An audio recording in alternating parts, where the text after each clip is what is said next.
মাত্র ৭২ জন মানুষকে নিয়ে হোসেন রাদিয়াল্লাহু কুফার দিকে রওনা দিলেন। এদিকে মুসলিম আকিলকে হত্যা করা হলো। তার এলাকা সিটি হোসেন রাদিয়াল্লাহর কাছে পৌঁছার আগেই তিনি কারবালা প্রান্তরে পৌঁছে গেলেন।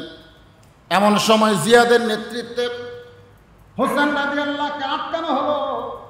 ইয়াজিদের কাছে প্রস্তাব পাঠানো হলো, হোসাইন যদি কুফায় যায়, কুফায় এখনও কতকগুলো সাহাবী আছে যারা আল্লাহর নবীকে অত্যন্ত ভালোবাসে, আর তারা জানে আল্লাহর নবী তার জীবনের চাইতেও হোসাইন এবং হাসানকে বেশি ভালোবাসে। ধরে কোন সুবহানাল্লাহ। আল্লাহ রাসূল একদিন ফাতেমাকে বললেন, ফাতেমা, এই দুনিয়া থেকে আমি নবী বিদায় নেওয়ার পরে সবচাইতে বেশি কষ্ট পাবে কে? ও ফাতেমা, তুমি কি বলতে পারো আমি তোমার বাবা দুনিয়া থেকে বিদায় নেওয়ার পরে সবচাইতে বেশি কষ্ট কে পাবে? ফাতেমা বললেন, বাবা, আমার বিশ্বাস আপনি দুনিয়া থেকে বিদায় নেওয়ার পরে সবচাইতে বেশি কষ্ট আমি ফাতেমা পাবো। আল্লাহ নবী বললেন, ফাতেমা, তুমি তোমাকে জানো বলে তোমার কথা বলেছ, কিন্তু আমি একটা সত্যি কথা তোমাকে বলি, শোনো, আমি দুনিয়া থেকে বিদায় নেওয়ার পরে আমার সমস্ত সাহাবীরা মিলে এবং তুমি মিলে যে কষ্ট পাবে তার চাইতে বেশি কষ্ট পাবে আমার হাসান হোসাইন। সবচাইতে বেশি কষ্ট কে পাবে? তার নাম কি? আচ্ছা, হাসান হোসেন যদি বেশি কষ্ট পায়, তাহলে আল্লাহর নবী যারা হোসেনের বিরুদ্ধে ইয়াজিদের পক্ষে, নবী মনে হয় তাদের উপর খুশি। ইয়াজিদি শাসনের পক্ষে যারা, ইয়াজিদের পক্ষে না, এখন তো বাংলাদেশে ইয়াজিদ নাই। বাংলা ইয়াজিদ আছে? কথা কয় না। ইয়াজিদ, আবু জেহেল, এগুলো তো বাংলাদেশে নাই, এগুলোর নাম নাই, কিন্তু এগুলোর কাম আছে না নাই? জোরে করা আছে না নাই? এই জন্য আল্লাহ বলতেছেন, জিয়াদকে বললেন আমাকে এভাবে আটকে দিয়ে আশেপাশে অস্ত্র নিয়ে দাঁড়ানোর কারণ কি? তিনি 3টা প্রস্তাব দিলেন। 1 নম্বর প্রস্তাব হলো, আমি মদিনাতে ফেরত যাবার চাই, আমি কোনো গণ্ডগোল করবার চাই না, আমি মদিনাতে ফেরত যাবার চাই। যে কাফেলা নিয়ে কুফার দিকে রওনা দিছিলাম, আমি কুফার মুসলমানের চিঠি পায়া পায়া আমি রওনা দিছিলাম, কিন্তু এখন যখন দেখতেছি দরকার নাই, তাহলে এই পরিবারের সবাইকে নিয়ে আমি কোথায় যাবার চাই? মদিনায় যাবার চাই। আপনারা বলেন কোনো গণ্ডগোল আছে? এজন্য এখন কোনো গণ্ডগোল আছে? আমার 2 নম্বর প্রস্তাব হলো, আমি হোসাইন ইয়াজিদের কাছে যাবার চাই। আমি হোসাইন কোথায় যাবার চাই? ইয়াজিদের কাছে যাবার চাই। আমার 3 নম্বর প্রস্তাব হলো, আল্লাহর নবীর দেখানো পথ অনুসারে কেউ যদি খেলাফতকে গ্রহণ করে, আমি তাকে গ্রহণ করতে চাই। আপনারা বলেন এই 3টা প্রস্তাবের মধ্যে খারাপ প্রস্তাব আছে? 1 নম্বর কি? আমি আছি, আবার ফিরে যাবার চাই মদিনায়। 2 নম্বর, আইসি যখন, 2য় প্রস্তাব হলো ইয়াজিদের কাছে যাব। যখন কার কাছে যাব? ইয়াজিদের কাছে যাব। আর 3য় প্রস্তাব হলো, আল্লাহ রাসূলের প্রদর্শিত পথে কেউ যদি খলিফা হয়, আমি তার হাতে বায়াত হব। আমার নিজের চেয়ারে বসার কোনো দরকার? আল্লাহর ইসলাম ছিল। আপনারা বলেন, এত সুন্দর প্রস্তাব দেওয়ার পরেও এরা হোসেন রাদিয়াল্লাহকে ছাড়ে নাই। হোসেন রাদিয়াল্লাহকে ছাড়ছে? কেন ছাড়লো না? সবাই মুসলমান, সবাই মুসলমান, কিন্তু কেন ছাড়েনি? এখানে আমাদের প্রশ্ন, কেন গ্রেফতার? কেন? শাহরুখ খানের মতন লুচ্চা বিয়া ছাড়ায় বাচ্চা হয়, 4-5 বছর পরে বাচ্চার পরিচয় হয়। দরকার ঠিক কিনা? আর আলেম বউলে ধরা পড়লে কাবিন আছে, কাবিন আছে, কাবিন তো নাই। এখন চিন্তা করেন, বাংলাদেশের কোনো আলেম বউলে ঘুরলে কাবিনটা ঘুরবে, কিন্তু ঘোরা লাগবে তো। যদি জিজ্ঞাসা করে তোমার বউ লয়, তাহলে কীভাবে বরণ করবেন? এখন কাবিন দেখান লাগবে। এই তো একটা অবস্থা, এই তো একটা সামাজিক ব্যবস্থা। আমরা কিন্তু মানে নিয়েই বসবাস করতেছি। জোরেগান কথা ঠিক কিনা ভাই রে? একটু মনোযোগ দিয়ে শোনেন। তাকে তিনি চারিদিকে লক্ষ্য করে দেখলেন যারা সৈন্য নিয়ে অস্ত্র নিয়ে দাঁড়ায় আছে। তার মানে কি বুঝলেন? তাকে ওখান থেকে ফেরত এসে দেবে, এই যে কাছে যাবার দেবে। রাসূলের পথ অনুযায়ী কেউ ক্ষমতায় চেয়ারে বসুক, আল্লাহর হুকুম অনুযায়ী সেটা তারা মানবে। তাকে হত্যা করার জন্য চেষ্টা করা হলো। সবচাইতে করুণ ঘটনা হলো, আলী আসগর ছোট্ট একটা বাচ্চাকে, ফোরাত কুলের পানি শিয়াল খায়, কুকুর খায়, পশু পক্ষী সবাই ফোরাতের নদীর পানি পান করে, আর আলী আসগর একটা বাচ্চাকে পানি পান করাতে গেছে। সবচাইতে আমি কারবালার ঘটনা পড়তে গিয়ে, এই আলী আসগরের ঘটনা পড়তে গিয়ে আমি অস্থির হয়ে যাই। ছোট্ট একটা বাচ্চা, মায়ের স্তনের দুধ নাই, দুধ শুকে গেছে, মায়ের স্তনের দুধ নাই, দুধ শুকে গেছে। এখন হোসেন রাদিয়াল্লাহু আনহুর বিবির নাম তো আপনারা সকলেই জানেন। বিবির নাম কি? এই ভাই আমার বলতেছে, তাও জোরে বলতেছে না।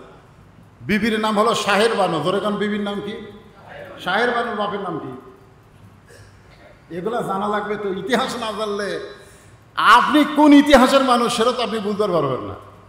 আমাদের ইতিহাস ঐতিহ্য আমরা ভুলে গেছি। তো ওই শাহের বানুর পেট থেকে যে বাচ্চা হয়েছিল আমি আলী আসগর, জোরে কারণ নাম কি? ছোট বাচ্চা, স্তনের দুগ্ধ পান করবে, মা পানি পান করে না, মায়ের স্তনে দুধ নাই। তো বলে আমাদের উপরে না হয় ইয়াজিদের শত্রুতা হতে পারে, জিয়াদের শত্রুতা হতে পারে, কিন্তু আমার আলী আসগর উপরে কোনো শত্রুতা নাই, যাও পানি পান করে নিয়ে আস। হোসেন রাদিয়াল্লাহু এক হাঁটু পানি পরিমাণ নামলেন, চিৎকার করে বললেন তোমাদের সকলের হাতে অস্ত্র, আমার হাতে কোনো অস্ত্র নাই।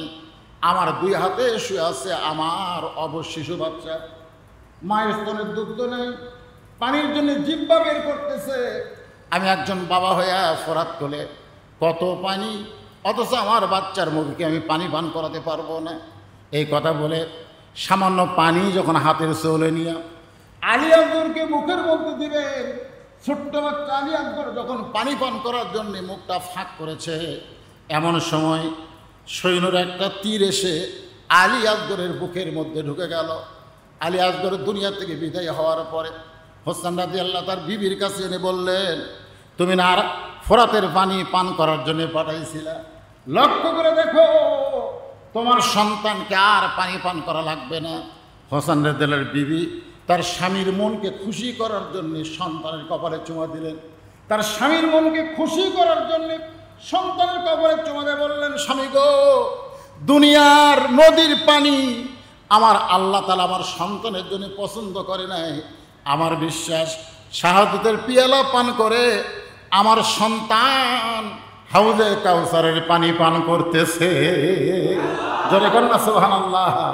আল্লাহ কোরআনে বলেছেন ওয়ালা তাকুলু লিমান ইউকতালু ফি সাবিলিল্লাহি আমওয়াতুন বাল আহইয়াউ ওয়ালাকিন লা তাশউরুন। এ কথা আমার না আল্লাহর। শেষ পর্যন্ত হোসেন রাদিয়াল্লাহু কি করবেন, এখন ঘর থেকে বের হয়ে গেলেন। সবাই যখন শেষ হয়ে যাচ্ছে তিনি কাপুরুষের মতন থাকলেন না, বরং তিনি বের হলেন চিৎকার দিয়ে বললেন আমার নানার ইসলামের জন্যে, আমার আল্লাহর হুকুম পালন করার জন্যে, এই দুনিয়াতে খেলাফতকে প্রতিষ্ঠা করার জন্যে আমি চোরের মতন ঘরের মধ্যে লুকে থাকবো না, বরং বাতিলের বিরুদ্ধে কুল জাল হাক্ক ওয়া যাহাকাল বাতিল ইন্নাল বাতিলা কানা যাহুকা। আল্লাহু আকবার। বের হয়ে গেলেন জিহাদের ময়দানে। চারিদিক থেকে তীর আসলো। ইতিহাসের মধ্যে বলা হয়েছে ৮০টার বেশি তীর হোসেন রাদিয়াল্লাহর দেহের মধ্যে ঢুকে গেল। ৮০টার চাইতেও বেশি তীর তার দেহের মধ্যে ঢুকে গেল। তিনি একটাবারও বললেন না আমি আপোস করতে চাই, বরং তিনি হকের পক্ষে নিজের জীবনকে দুনিয়াতে দেখায় দিলেন। জীবন দিবা মরাই যখন লাগবে তাহলে সাধারণ মৃত্যু না, বরং বাতিলের বিরুদ্ধে নিজের জীবনকে আল্লাহর জন্য কোরবানি করে দুনিয়া থেকে বিদায় হয়ে যাও। দেহকে ৮০টা তীর মারা হলো, তারপরেও দেহ থেকে মস্তককে বিচ্ছিন্ন করা হলো। নিষ্ঠুর, কত বড় নিষ্ঠুর একটু খেয়াল করেন। হত্যা তো করেইছে, তারপরে আবার দেহ থেকে মস্তককে বিচ্ছিন্ন করলো এই আশুরা 10ই মহরম তারিখে। আর দেহ থেকে মস্তককে বিচ্ছিন্ন করে একটা গামলার মধ্যে করে দেহ পড়ে আছে কারবালায়। মাথা নিয়ে গেল দামেস্কে, ইয়াজিদের সামনে হোসেন রাদিয়াল্লাহু মাথাকে পরিবেশন করা হচ্ছে, উপস্থিত করা হচ্ছে ইয়াজিদের সামনে, মাথাকে উপস্থিত করা হচ্ছে। হোসেনের দেহ পড়ে আছে কারবালায়, মাথা আপনাকে উপহার দিয়ে দিলাম।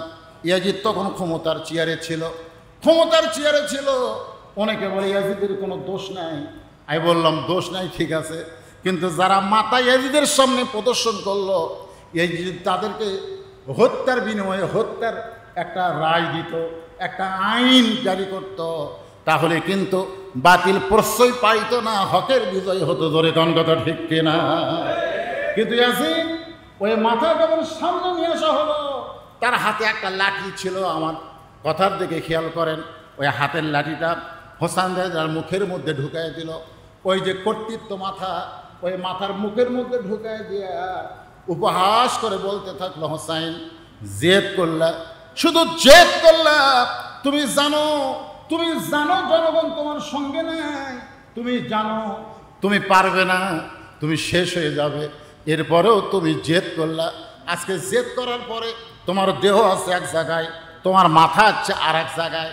দেখো জেদের ফল কি? আর আমি ইয়াজিদ, আমি বহাল তবিয়তে ক্ষমতার চেয়ারে বসে আছি। হোসেন তুমি শেষ, তোমার জীবন শেষ, তোমার দিন শেষ, তোমাদের সব কিছু শেষ। এখন ইয়াজিদের রাজত্ব চলবে। ইয়াজিদ যখন এমন হুঙ্কার মারতেছে, এইদের সামনে যত মানুষ বসে আছে, একটা মানুষও এইদের কথায় কোনো লোকমা দিচ্ছে না। ইয়াজিদ হোসেনের মুখের মধ্যে লাঠি ঢুকায় এমন অহংকারমূলক কথা বলতেছে, এরপরেও একজন মুসলমান লোকমা দেয় না। জোরেগণ কি দেয় না? নামাজ 4 রাকাত 3 রাকাত হয়, কোনো মুসল্লি লোকমা দেয় না। ইমাম ইচ্ছা মতো নামাজ পড়ায়, মুসল্লি কিছুই হয় না। ইমাম রানীহাটে তাড়াতাড়ি যাওয়া লাগবে, আসলে 4 রাকাত নামাজ 2 রাকাত পড়েছে, 2 রাকাত থেকে সালাম মারছে, মুসল্লিও সালাম খাই ফিরাই, এ লোকমা দেয় না। আপনারা বলেন তো নামাজের রাকাত বাড়বি না কমবি? এ কথা কয় না। আর যদি লোকমা দিত, কি তুই যদি 4 রাকাত না বলার পারিস তো বাদ দিয়ে আর একটা ইমাম বানাবো, তোর এখান কথা ঠিক না, ইচ্ছা মতো নামাজ পড়াবে। মানে লোকমান মুসল্লি আছে বলে মসজিদের ইমাম ইচ্ছা মতো নামাজ পড়াবার পারতেছে না, সেই জন্য এখনো মসজিদ ভালো আছে। তোর এখান কথা ঠিক কিনা? লোকমা দেওয়ার কেউ নেই, সবাই মাথা নিচু করে বসে আছে, কারণ জানে ইয়াজিদের সামনে লোকমা দিলে ইয়াজিদ তাকে কি করে দিবে। মুসলিম বিন আকিলকে হত্যা করেছে, নোমান বিন বশিরকে, নবীর সাহাবীকে ক্ষমতার চেয়ার থেকে নামায় দিয়া তার একটা মুনাফিক মার্কা মানুষ জিয়াদকে ক্ষমতায় বসায় দিছে। ইয়াজিদ যা ইচ্ছা তাই করবে, তার সামনে মাথা তুলে কোনো কথা বলা যাবে? আজকে আমাদের অবস্থা কি? আমরা মাথা তুলি কে হচ্ছে? অন্যায় হচ্ছে, নাউযুবিল্লাহ, দরকার নাই, মারামারি হচ্ছে, সুবহানাল্লাহ, সাইড দিয়ে যায়। জল যখন তো একটা মানুষকে পিটা মারতেছে, হাজার হাজার মানুষ খাড়া হয়ে তাকে দেখতেছে, এরকম ভিডিও আমরা পাই না মাঝে মধ্যে? দরকার পাই কি হয় না? একটা মানুষকে ঢাবড়া ধরে মারতেছে, হাজার হাজার জনগণ চায় দেখতেছে, প্রতিবাদ করার মতন মানুষ নাই। দরকার কথা ঠিক কিনা? হোসেন রাদিয়াল্লাহর মুখের মধ্যে লাঠি ঢুকাই দিয়ে তিরস্কার করতেছে, অথচ সবাই মাথা নিচু করে খালি শুনতেছে।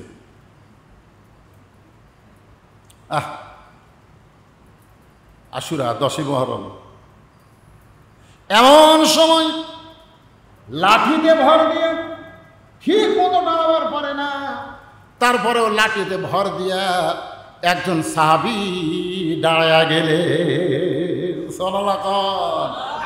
লোকমা দেওয়ার মানুষ আছে না নাই? কিন্তু সবল না দুর্বল? কথা কয় না? আপনাদের মসজিদে চেয়ারে বসে যায় নামাজ পড়ে, বা মোড়ার উপর বসে একজন নামাজ পড়লো, আপনার বলেন সবল না দুর্বল? আপনারা দুর্বল মানুষ বসে থাকবে, কিন্তু ওই সাহাবী দুর্বল হওয়ার পরেও লাঠিতে ভর দিয়ে দাঁড়ায় গেলেন। আমি বললাম মসজিদ বসার জায়গা না, মসজিদ হলো দাঁড়ানোর জায়গা। কুমু লিল্লাহি কানিতিন, আল্লাহ বলেছেন নামাজ যদি শুরু করবার চাও, আমি আল্লাহর যদি আনুগত্য করতে চাও, তাহলে দাঁড়ায়া তোমাকে শুরু করা লাগবে। সোনাল বলেন বসা যাবে না। আপনি যে চেয়ারে বসলেন, আপনি কি বাড়ির থেকে আপনাকে স্নান করে নিয়ে এসে বসাছে, না আপনি হেঁটে হেঁটে এসে বসলেন? কথা কয় না। যে ভাইটা আমার মোড়ার উপর বসতে নামাজ পড়লেন, ওনার কি ওনার ছেলেরা স্নান করে এসে বসে থসে, না উনি হেঁটে হেঁটে এসে বসলেন? তারা হেঁটে হেঁটে যে লোকটা এসে বসে, ওর নামাজ কোনোদিনই হবে না, কেন যে হাঁটতারই পরে তার বসা নেই। ওই কি ঘুষা যাচ্ছে না খাড়ায় হেঁটে যাচ্ছে? ওই রানীহাট বাজারে 10 কেজি ব্যাগ নিয়ে গোটাল বাজার ঘরে, এই গ্রামের নাম হচ্ছে বয়রার দিকে আসতে ভ্যান নেয় না, হেঁটে হেঁটে আসে। কিন্তু মসজিদের ভিতরে ঢুকে ওর সাইডে দুর্বল কেউ নাই। অথচ আল্লাহ বলেছে কম দাঁড়াও লিল্লাহে, নামাজ কার জন্যে? জোরে বলেন না কার জন্যে? আল্লাহর জন্য দাঁড়াও, অনীতি আনুগত্য নিয়ে দাঁড়াও। দাঁড়াবার যদি না পারো তাহলে মোড়ার উপর না মাটিত বসো। কোথায় বসো? কথা কয় না, কোথায় বসো? চেয়ারে না, মোড়ায় না, মাটিত বসো। এখন যদি বলেন হুজুর বসবারও পারি না, তো শুয়ে আসা। কথা কয় না, শুতে যাও। কথা বলবেন না, কিন্তু চেয়ারও কথা কয় না। এটা কি আমার কথা না আল্লাহর কথা? কথা কার? আমার আল্লাহর কোরআন থেকে বললাম। কি খারাপ? খালি খারাপ। ইয়াজিদ 3 নম্বর খারাপ কাজ করেছে।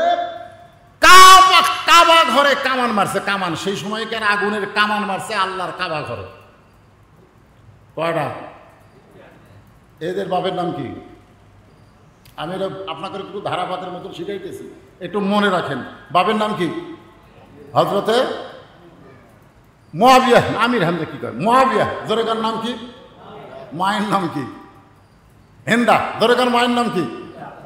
আচ্ছা, হিন্দা কার করিতে যাবে কাছে? আমির হামজার করিতে সবাইছে। এখন এটা হলো মুআবিয়ার মায়ের নাম হিন্দা। এখন আপনাদের কাছে ওর প্রশ্ন হলো ইয়াজিদের মায়ের নাম কি? মুআবিয়ার মায়ের নাম তো শুনলেন কি? হিন্দা। জোরেকার নাম কি? কার করিতে যাবে কাছে? নবীর চাচা আমির হামজার। এখন হচ্ছে মুআবিয়া রাদিয়াল্লাহু যে মেয়েটাকে বিয়ে করলো সেই মেয়েটার নাম কি? যার পেট থেকে এজিদ হলো। হোসেনের মায়ের নাম তো সবাই জানেন। হোসেনের মায়ের নাম জানেন না? আমার মায়েরা যারা বসে আছে তারা তো খালি চিন্তা করতেছে যে হুজুর কখন হোসেনের মায়ের নামে একটা টান দেয়। হ্যাঁ, মা ফাতেমারও আর শুনতে চাই না। এইরকম একটা মুসলমান নারীও বাংলার জমিনে নাই। জোরে কোন কথা ঠিক কিনা? কিন্তু মা ফাতেমার আদর্শ অনুযায়ী চলবে এইরকম নারী নাই। ফাতেমারও আর শুনবে, কিন্তু ফাতেমার আদর্শ গ্রহণ করবে না। আমার মায়েরা যারা পর্দার অন্তরে আছেন শোনেন, 17 মায়ের পেট থেকে ভালো সন্তান বের হয় না। এমন সন্তান বের হয়েছে দুনিয়া থেকে বিদায় নিছে। আজকে পর্যন্ত সেই হোসাইনের আলোচনা প্রত্যেকটা আলোচনার ভিতরে মহরম মাসে আছে না নাই? জোরে করে আছে, কথা কন না। যতই তোমরা কারবালার আশুরা 10 তারিখ, মহরমের 10 তারিখে হোসাইনকে বাদ দিয়ে আলোচনা করতে চাও, যেটা তো রাসূলের সময়ের ঘটনা না, যতই করো, কিন্তু 10 মহরমের 10 তারিখের আলোচনা পরিপূর্ণ হবে হবে না। খুব খেয়াল করবেন। এখন ইয়াজিদ দুনিয়া থেকে বিদায় নিয়েছে ক্ষমতার থাকতে, আর হোসেন রাদিয়াল্লাহু দুনিয়া থেকে বিদায় নিয়েছে ক্ষমতায়। যখন ক্ষমতায় তিনি যাচ্ছিলেন এক জায়গায়, জায়গার নাম হলো কুফা। আমরা মাঝে মধ্যে ভোটে দাঁড়াই না, যার কাজ জনগণ না হুজুর আপনি ভালো মানুষ, আপনি ছাড়া ভোট কাজ দেবেন। আমরা কিন্তু আশা নিয়ে মাঝে মধ্যে দাঁড়াই কি দাঁড়াই না, যে যেখানে যাই রে বা দিবার যখন চাই। তো কুফার জনগণ মুসলিম ইবনে আকিল নামে একজন সাহাবী ছিলেন রাদিয়াল্লাহু তাআলা আনহু, তার হাতে হোসেনের নামে 18,000 মুসলমান বায়াত গ্রহণ করেছে। ধরে করে সুবহানাল্লাহ। হোসেন রাদিয়াল্লাহু যায়নি, একজন লোক পাঠাইছে যে কুফার লোকেরা আমাকে বারবার চিঠি লিখতেছে, প্রায় এ পর্যন্ত 200 চিঠি লিখছে, খালি বলে যে ইয়াজিদকে আমরা মানি না, আপনাকে আমরা খলিফা হিসেবে গ্রহণ করতে চাই। তো এত চিঠি লিখলো, তুমি একটু গোপনে যায় দেখো তো আসলে কুফার ঘটনা কি। মুসলিম ইবনে আকিল ঘটনা দিয়ে জানতে পারলেন আসলেই তাই। 99 জন মুসলমান কুফার জনগণ হোসেন রাদিয়াল্লাহুকে খলিফা হিসেবে গ্রহণ করার জন্য রাজি হয়ে গেছে। বলে সত্যি যদি তোমরা গ্রহণ করতে চাও তাহলে বায়াত গ্রহণ করো। হোসেন আসে নাই, আমার হাতে বায়াত গ্রহণ করলে হোসেন রাদিয়াল্লাহুর উপরে বায়াত গ্রহণ করা হবে। এই 2-3 রাতের মধ্যে 18,000 হয়ে গেল। কয় হাজার? 18,000। নোমান ইবনে বাশির রাদিয়াল্লাহু আনহু সেই সময় কুফার গভর্নর ছিলেন। সেই সময় কুফার গভর্নর যিনি ছিলেন তিনি একজন রাসূলের সাহাবী, নাম হলো নোমান ইবনে বাশির রাদিয়াল্লাহু তাআলা আনহু। ধরে কোন সুবহানাল্লাহ। ইয়াজিদের কাছে খবর দেওয়া হলো যে মদিনা থেকে একজন সাহাবী মুসলিম নাকিল তিনি এসে কুফার জনগণকে হোসেনের হাতে বায়াত পড়াইতেছে। সঙ্গে সঙ্গে ইয়াজিদ কুফার গভর্নরকে তার পদ থেকে নামায় দিয়া ওই জায়গায় এমন একজন মানুষকে গভর্নর বানালেন যার নাম হলো জিয়াদ। জোরে কোন, যার নাম কি? হ্যাঁ, যার নাম জিহাদ না, জিয়াদ। উনি হলেন কুফার গভর্নর। মুসলিম আকিলকে হত্যা করা হলো রাস্তার মধ্যে। তিনি হোসেন রাদিয়াল্লাহু চিঠি লিখেছিলেন যে কুফার জনগণ, মুখের সাথে অন্তরের মিল নাই। আমরা বাংলাদেশের জনগণের কথায় বহুবার সামনে যায়, পিছন দিকে তাকে দেখে একজনও নাই। যেরকম কথা ঠিক কিনা কথা হয়। তো কুফার মুসলমান ঠিক ওই রকম, আপনি আসেন না। তখনকার দিন তো আর এইরকম মোবাইল ছিল না ভাই। চিঠি হোসেন রাদিয়াল্লাহর কাছে আসার আগে তিনি ৭২ জন, যেরকম কয়জন? ৭২ জন সদস্য নিয়ে, তার মধ্যে ৪০ জন হলো পুরুষ মানুষ, ৪০ জন পুরুষ মানুষ, আর বাকি ৩২ জন হলো নারী এবং শিশু। এই সর্বমোট কয়জন আপনারা বলেন তো? যুদ্ধ করার জন্য কি ৭২ জন মানুষ যায় না হাজার হাজার যায়? এখানে আমাদের খেয়াল করা লাগবে।